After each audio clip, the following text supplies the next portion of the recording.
Hi, I'm Dr. Som, a board-certified plastic and reconstructive surgeon. Hi, I'm Kelsey. I'm Dr. Som's physician assistant. Today we're going to talk about fillers and their use for lip augmentation. So typically we have two types of hyaluronic acid fillers that we use in our clinic. First is called Volbella. It gives that nice, soft, plush look to filled lips. The alternative is our Ultra Plus, which acts as a framework, giving more shape and dimension to the upper lip.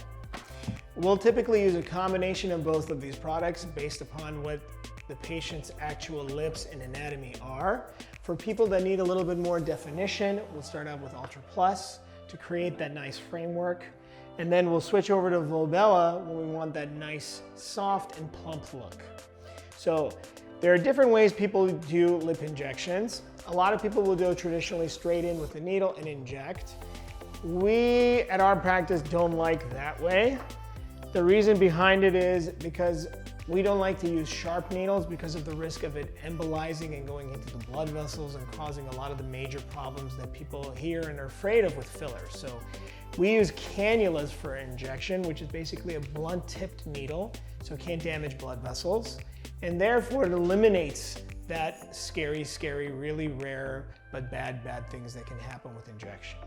So what we start out when we do lips is, first we'll do an oral block. How do we do an oral block?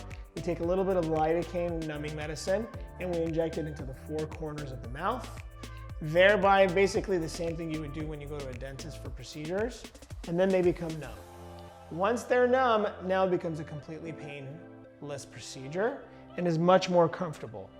Then we make two small holes on each lip, so the upper lip gets two and the lower lip get two along the edges. And then with that fine-tipped cannula, we come from the outside in and come all the way to the center and fill as we need to along the length of the lip. We similarly will do the same thing on the top to achieve the shape and structure that we're looking for. And by doing this using the blunt cannulas, again, we eliminate the risk of embolization, which is really the major complication with fillers. So if you or a loved one are interested, please come on by. This is one of our favorite procedures to do, mine in particular. We're here for you. We'll see you soon.